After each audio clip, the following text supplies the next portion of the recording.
नमस्कार दोस्तों, स्वागत है आप सबका भद्रा इस एकेडमी में। आज का डेट है 14 अक्टूबर 2022 एंड शुरुआत करते हैं हम लोग आज के प्रीलिम्स फोकस्ड करंट अफेयर्स पे। तो चलिए शुरुआत करते हैं। आगे बढ़ने से पहले let me remind you that PDF जो लिंक है नीचे डिस्क्रिप्शन सेक्शन में दिया हुआ, आप वहाँ पे जाकर डायरेक्टली इसको डाउनलोड भी कर सकते हैं। चलिए सबसे पहला देख लेते हैं द हिंदू का ये न्यूज़ था रिगार्डिंग स्लॉथ बियर। नाउ क्यों न्यूज़ में था पता है? क्योंकि 12 अक्टूबर को सबसे पहला दुनिया का स्लॉथ बियर डे सेलिब्रेट किया गया है ना। सवाल हो सकता है अरे भाई दुनिया में तो बहुत ये सब चीज़ें होती हैं, तो ये क्यों इम्पोर्टेंट है? पहली बात तो इन्वायरमेंटल आस्पेक्ट से ये इम्पोर्टेंट है ही, क्योंकि एक स्पीशीज़ को कंजर्वेशन के रिलेटेड बात की जा रही है यहाँ पे, राइट। ऊपर से दूसरा सबसे बड़ा इंपॉर्टेंट ये है ना दैट ऑलमोस्ट 90% इनके पॉपुलेशन का इंडिया में कंसंट्रेटेड है, जिसमें कुछ कुछ नंबर्स आपको श्रीलंका में भी मिल जाएंगे स्लॉथ बियर के, कुछ परसेंट आपको यहाँ पर नेपाल में भी देखने को मिल जाएंगे। And overall Sri Lanka, Nepal, India ये किन के पार्ट है? इंडियन कॉन्टिनेंट, सब कॉन्टिनेंट के ही तो पार्ट है। तो जी हाँ, क्या मैं बोल सकता हूँ that yes sloth bears are endemic to Indian subcontinent? Yes, absolutely. दोस्तों अगर इसके मैं कुछ कैरेक्टरिस्टिक्स फीचर्स के बारे में डिस्कस करो ना स्लॉथ बियर के, तो ये ओमनिवोरस होते हैं, ये हाइबरनेट नहीं करते हैं, राइट। एंड आईयूसीएन स्टेटस अगर देखें तो ये वल्नरेबल कैटेगरी में लाई करते हैं। इंडिया के वाइल्ड लाइफ प्रोटेक्शन एक्ट 1972 में शेड्यूल 1 में लाई करता है स्लॉथ बियर। इनफैक्ट साइट्स में अपेंडिक्स 1 में यह लाई करते हैं। कुछ डिफरेंट अदर स्पीशीज़ भी हैं इंडिया में बियर के, सिर्फ स्लॉथ बियर ही नहीं, जैसे एशियाटिक ब्लैक बियर जो क्या मिलते हैं हमें across the Himalayas and they are vulnerable in the IUCN categories list, right. दूसरा है Himalayan brown bear, they are endangered in IUCN category list and they are found in Indian, Pakistan, Nepal, China. Next species यहाँ पर sun bear. In fact बहुत rare है और elusive animals है and they are only found in north east India. Yes, they are vulnerable in IUCN related list, right. Next Indian express का ये news है regarding Tamil Nadu ने नोटिफाई किया इंडिया का पहला slender loris sanctuary. Slender loris ये कौन सा मैमल है भाई? पहले तो ये देख लो, देखो ये वाला मैमल है स्लेंडर लॉरस, है ना। और इंडिया का जो सबसे पहला स्लेंडर लॉरस सेंचुरी घोषित किया गया है वो तमिलनाडु में। इनफैक्ट तमिलनाडु के करूर और डिंडीगुल डिस्ट्रिक्ट है ना, देखो कौन सा है, ये है डिंडीगुल डिस्ट्रिक्ट, है ना, और ये है करूर डिस्ट्रिक्ट। तो अक्रॉस ये रीजन जो देख रहे हो ना, ये पूरे रीजन में नोटिफाई किया गया है एज इंडिया का सबसे पहला स्लेंडर लॉरस सेंचुरी, राइट। और इसका नाम नोटिफाई किया गया the Kadavur slender loris sanctuary, slender loris. ये बहुत ही स्मॉल नॉक्ट्यूरल मैमल्स है and they are arboreal as well. Arboreal मतलब ये अपना लाइफ का जो मैक्सिमम टाइम है ना वो ट्रीज में गुजारते हैं ना। They are as biological predator of pest as well in agricultural crop and they benefit farmers, है ना। So these are few things, मतलब समझ रहे हो ना, ये फार्मर्स को बेनिफिट करता है। दैट इज़ पहली बात तो ये पेस्ट के खिलाफ एज अ प्रीडेटर, मतलब अगर एग्रीकल्चर फार्मर में अगर फार्मिंग कर रहे हैं ना वो लोग, तो वहाँ पे अगर पेस्ट आ गया तो पेस्ट को खा लिया जाएगा इसके द्वारा। तो ये तो फार्मर का फ्रेंड ही ना हुआ भाई, समझ रहे हो बात। In fact they are native to India as well as Sri Lanka and they are found in tropical forest, shrub forest, semi deciduous forest as well as swamp. IUCN अगर स्टेटस इसका देख ले तो साइट्स में अपेंडिक्स 2 में ये लाई करता है। In fact world life protection act of 1972 में शेड्यूल 1 में लाई करता है। इसी के रिलेटेड कुछ न्यूज़ था कुछ दिन पहले, दैट इज़ इंडिया का सबसे पहला ड्यूगोंग कंजर्वेशन रिजर्व पाली बे इन तमिलनाडु में घोषित किया गया था, right. Next regarding FFV-SHEV that is strong hybrid electric vehicle के बारे में न्यूज़ है। क्यों न्यूज़ है? क्योंकि सबसे पहला इस टाइप का प्रोजेक्ट लॉन्च किया जा रहा है by ministry of road and transport. Full form FFV बोले तो फ्लेक्सी फ्यूल व्हीकल और SHEV बोले तो strong hybrid electric vehicle, right.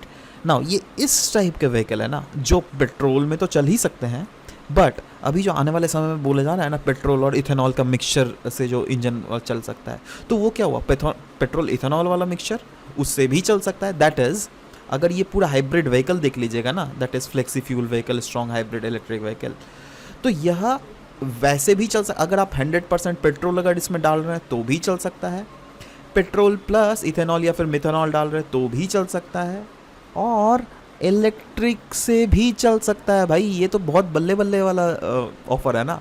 अब आप खुद सोचो ना, आप लोग इलेक्ट्रिक व्हीकल खरीदना क्यों नहीं चाह रहे, पता है? क्योंकि अगर बीच में आप जा रहे हैं यहाँ से कोई दूसरे जगह, बीच में इलेक्ट्रिसिटी ख़त्म हो गई, क्या करोगे? कुछ नहीं कर पाओगे, राइट? बट वहीं पर अगर आपके पास इस टाइप के फ्लेक्सी फ्यूल व्हीकल है, मतलब आप इलेक्ट्रिसिटी भी चलेगा, पेट्रोल से भी चलेगा, कहीं पर अगर पेट्रोल और इथेनॉल का ब्लेंडिंग मिल रहा है उससे भी चलेगा, तब तो फिर बल्ले बल्ले, फिर तो कोई टेंशन ही नहीं है, फिर तो लोग यही खरीदेंगे ना, सस्ता पड़ेगा यार लोगों के लिए। समझ रहे हो बात? तो नेक्स्ट दोस्तों लेड पॉइजनिंग के रिलेटेड है। क्यों न्यूज़ में है? पहले तो बात तो इसका डेफिनेशन देख लेते हैं। हाँ, लेड पॉइजनिंग का ये एक ऐसा मेडिकल कंडीशन है जहाँ पर हैवी मेटल की कंसंट्रेशन जो है ना बॉडी में ज़्यादा बढ़ जाएगी। अगर ये बढ़ गई तो बहुत सारे ऑर्गन्स को डैमेज भी कर सकती है, ऑर्गन्स टिश्यूज़ को भी डैमेज कर सकती है, राइट? तो ये तो हो गया लेड पॉइजनिंग। क्यों अभी न्यूज़ में है? क्योंकि एक report NITI Aayog and CSIR के द्वारा रिलीज़ किया गया और उसमें पाया गया है that India bears the world's highest health and economic burden due to lead poisoning. मतलब इंडिया में जो हेल्थ बर्डन है ना ड्यू टू लेड पॉइजनिंग, वो दुनिया में वन ऑफ द बिगेस्ट, सबसे ज़्यादा है। फैक्टर्स क्या क्या है जिसके कारण लेड पॉइजनिंग हो रहा है? एक तो बैटरी रिसाइकलिंग, ई वेस्ट जो जनरेशन होता है प्रॉपर, देखो ई वेस्ट जो है गलत, मतलब गंदा नहीं है। ई वेस्ट अगर ट्रीट प्रॉपरली नहीं करोगे ना, देन ई वेस्ट आपका घातक हो सकता है, right?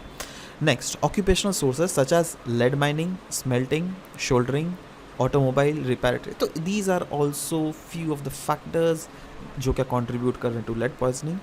Different other sources which included adulterated spice, cosmetics, traditional medicine. चलो ये सब भी कुछ है, मतलब लाइक इसके थ्रू भी पॉइजनिंग कैन हैपन। और इस हाईलाइट के कुछ रिपोर्ट में कुछ फाइंडिंग्स किए गए थे, जैसे ज़्यादातर जो स्टेट्स अफेक्टेड है ना वो उसमें आते हैं बिहार, यूपी, मध्य प्रदेश, झारखंड, छत्तीसगढ़, आंध्र प्रदेश। क्यों आते हैं? क्योंकि जो एक्चुअली देखो क्या है ना दैट पॉइजनिंग जो है ना एक लेवल तक लेड मिलने से कोई प्रॉब्लम नहीं है, बट उसका थ्रेशोल्ड अगर पार कर गया ना देन वो प्रॉब्लम है, ठीक है? यहाँ पे थ्रेशोल्ड पार कर रहा है। और इसका पता है 2020 का यूनिसेफ का रिपोर्ट भी बोला था दैट हाफ ऑफ इंडिया का चिल्ड्रन जो है they are poisoned by lead. तो आप समझ रहे, कोशिश करो, children they are the future of nation bro. अगर इन्हीं के साथ ऐसा हो गया तो कैसे चलेगा भाई? आगे बढ़ते हैं। इकोनॉमिक टाइम्स से ये न्यूज़ है रिगार्डिंग डूम लूप। बहुत सारे इकोनॉमिस्ट वार्न कर रहे हैं, देखो भाई यूरोप जो है ना it may head for a Doom loop. Doom loop है क्या? ये एक सर्कल ऑफ वल्नरेबिलिटी है जो क्या कोई भी कंट्री के बैंकिंग सिस्टम को सीवियरली हर्ट कर सकता है by volatility in the economy. देखो डूम लूप क्या हुआ, देखो एक लूप है, लूप समझ पा रहे हैं ना? मतलब अगर आपका बैंकिंग गड़बड़ाया, ठीक है, तो इकोनॉमी डाउन जाएगा, राइट? मतलब people will run from weak financial institutions, bank run हो सकती है ना? फाइनेंशियल इंस्टीट्यूशंस जो है उनको उनके प्रॉपर जो NPS बढ़ सकते हैं, ठीक है, एसेट प्राइस डिक्लाइन कर सकता है वो। तो ये सब एक चीज़ होने के कारण दूसरे डिफरेंट अदर जो इम्पैक्ट होती है ना इकोनॉमी में, वो अगर हो गया तो उस फैक्टर को लूप कहेंगे। और डूम लूप मतलब ही हुआ ये एक ऐसा सिचुएशन है जब कोई भी कंट्री का बैंकिंग सिस्टम जो है वो क्रंच कर जाता है। समझ रहे हो बात? तो नेक्स्ट न्यूज़ भी है बैंक रन के रिलेटेड ही, जी हाँ, क्योंकि रिसेंटली 3 इकोनॉमिस्ट जो कि अवार्ड किए गए थे by Nobel prize for the research on banking and financial crisis, उसी रिसर्च में ये हाईलाइट किया गया था ये term bank run. Bank run है क्या सिचुएशन? देखो मैं आपको ना इसको सिंपल साधारण शब्दों में समझा रहा हूँ। बाई चांस सोचिए कोई बैंक है जो क्या अचानक हल्ला हो गया इधर ये बैंक डूबने वाली है, तो लोग क्या जाएंगे जल्दी से नेक्स्ट दिन उस बैंक के गेट के बाहर लाइन लग जाएगा ना, क्योंकि सब लोग को अपना पैसा चाहिए, है ना? तो वो सिचुएशन हुआ बैंक रन का। दैट ऐसा इस टाइप के वल्नरेबल अनएक्सपेक्टेड सिचुएशन जब क्रिएट हो जाए और लोग बैंक में चले जाए जिससे उनको उनका पैसा चाहिए, then that situation is called bank run. Clear है? नाउ 1930 का जो इकोनॉमिक क्राइसिस आया था ना उसको भी कहा जाता है that has also occurred majorly due to bank run. Now अब इकोनॉमिस्ट जो है ना, उन्होंने रिकमेंड किया है दुनिया भर में, देखो इंडिया जैसे पॉलिसी लाया है ना, उसके तहत आप लोग भी पॉलिसी लाइए। दैट इज़ इंडिया में क्या है ना, इस बैंक रन से रोकने के लिए इंडिया ने 5 लाख तक का डिपॉजिट इंश्योरेंस दिया हुआ है। जैसे अगर आपका पैसा 5 लाख तक का डिपॉजिट किया हुआ है ना बैंक में, और बाई चांस सोचो कल को बैंक रन हो गया, आपका पैसा डूबेगा नहीं, ये गारंटी है, सरकार आपको वो पैसे देगी। अगर आपका सिर्फ फॉर एग्जांपल 4.5 लाख रुपया है बैंक में, तो सरकार 4.5 लाख रुपया आपके बैंक खाते में घुसा देगी, ये मैं गारंटी दे रहा हूँ। मतलब मैं गारंटी दे रहा हूँ, मतलब क्या, मतलब सरकार गारंटी दे रही है। इससे क्या होता है, इससे एक ट्रस्ट बना हुआ है, आपको सरकार के ऊपर ट्रस्ट है दैट चलो भाई मेरा पैसा डूबेगा नहीं, कुछ नहीं बर्बाद होगा, मैं 5 लाख तक का होता आराम से। पहले पता है ये 1 लाख तक का था, अभी सरकार ने इसको बढ़ा के 5 लाख कर दिया है। क्लियर है, आगे बढ़े चलो। Collective security treaty organization was in news. क्यों न्यूज़ में था भाई, क्योंकि कायरगिस्तान ने कैंसिल कर दिया अब उनका military exercise for collective security treaty organisation. Collective treaty organisation establish किया गया था 1992 में।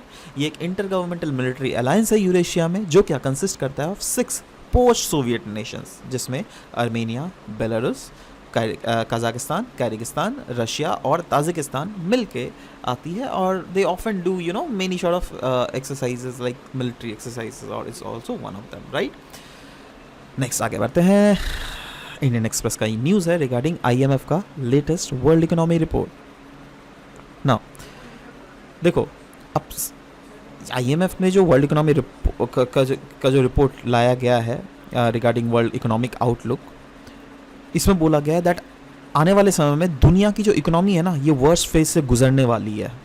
क्लियरली इन्होंने बोल दिया है। इनफैक्ट इस रिपोर्ट का की हाईलाइट अगर देख लीजिएगा, क्लियरली बोला गया है that more than a third of global economy will contract this year और द नेक्स्ट। मोर देन 1/3, मतलब समझ रहे हो, है ना, मतलब 1/3 इकोनॉमी जो है बिल्कुल कॉन्ट्रैक्ट करेगा। वाइल 3 लार्जेस्ट इकोनॉमीज जिसमें USA, यूरोपियन यूनियन और चाइना है जो, ये भी स्टॉल ही रहेगी। Inflation remains the most immediate threat to the current and future prosperity, जिसमें ग्लोबल इन्फ्लेशन जो है एक्सपेक्ट किया जा रहा है 2022 तक 9.5% हो सकती है। बहुत बड़ा है ये। इनफैक्ट IMF ने शार्पली कट किया है the forecast for global growth from 6% in the year 2021 to 3.2% in the year 2022। और 2023 के लिए तो उन्होंने फॉरकास्ट भी कर दिया है दैट ये 2.7% और भी घटने उल्टा वाला है। मतलब समझ रहे हो, रिसेशन आएगा। सवाल होता है what is world economic outlook. देखो, ये एक सर्वे है by IMF that is usually published twice a year in the month of April and October. ये एनालाइज करता है और साथ ही साथ प्रेडिक्ट करता है ग्लोबल इकोनॉमिक डेवलपमेंट को during the near and medium terms, right. In fact different other reports भी हैं जो क्या पब्लिश की जाती है बाय IMF। उसमें आती है ग्लोबल फाइनेंशियल स्टेबिलिटी रिपोर्ट, और ये मैं देखो, ये तो जस्ट एक वर्ल्ड इकोनॉमिक फोरम, ठीक है चलो, लाइक IMF ने निकाल दिया, राइट। इसके रिलेटेड वर्ल्ड इकोनॉमिक फोरम क्या क्या रिपोर्ट्स निकालती है, वर्ल्ड बैंक क्या रिपोर्ट निकालती है, ऐसा आप अपने नोट कॉपी में एक बना के रखो, राइट। इस टाइप के PDF रखो मत, उस सबका नोट कॉपी में एक जगह कंपाइल करके रखो। मतलब 1 हफ्ते बाद उसको रिवाइज करते रहो।